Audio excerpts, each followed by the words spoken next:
That's a look from your coach that says, you know, there's so much I can do, and then you run up against it. And he says when they're piling up like that, they certainly are.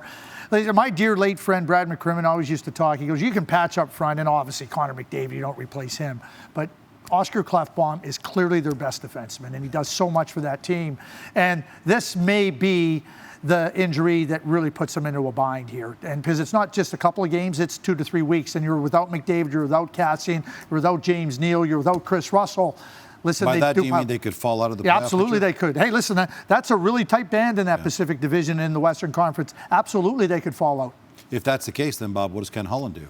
Well, he's not going to go out and get another defenseman because he thinks he's got enough depth at that position and that it is too. He's going to hope that the Oilers do with Klefbom out what they did with McDavid out, and that is everybody pick up the slack a little bit. Here's what, if Kenny Holland were to make a move by the deadline, what he would like to do, he'd like to add a third-line center. J.G. Peugeot would be nice. They would like to add a scoring winger to play alongside McDavid.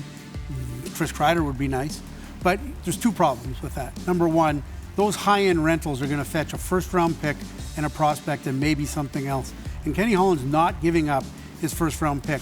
You know, the Edmonton Oilers are a good hockey team this year, but, you know, are they that close to winning the Stanley Cup? Probably not. But if he holds on to his first-round pick for another couple of years, could they be, from 2 years from now, that close to winning the Stanley Cup? Yeah, maybe they could. So the problem you run into is, A, he's not willing to pay the high rental prices, and B, with all these guys injured, but not on long-term injured reserve, he's had to call up all these guys. You heard Dave Tippett talk about, we got 6 guys from Bakersfield. All those guys come up and add to the salary cap, And so all the flexibility that he had is getting evaporated here leading up to Monday. And part of the problem is, you know, McDavid's back in Edmonton today. Maybe he's a week away, maybe sooner, maybe later. I don't know. It's not going to be too long, you wouldn't think. But Neal's not going to play, you know, early next week. Cassian's not going to play early next week.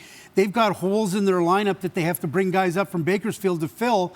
And the money that he otherwise would have allocated at the deadline to bring in a guy, you bring up 5 guys from Bakersfield at $1 million a pop or at the league minimum or whatever, that's a $4 million hockey player that you can't afford to put in your lineup because you've got emergency fill-ins. I would just add one thing, and the experience of Ken Holland to know what his team is, and maybe more importantly, what it isn't in terms of contending. I think that's what you want in these types of situations. Instead of doing something where you create a bigger problem down the road, understand where you're at and then manage it appropriately.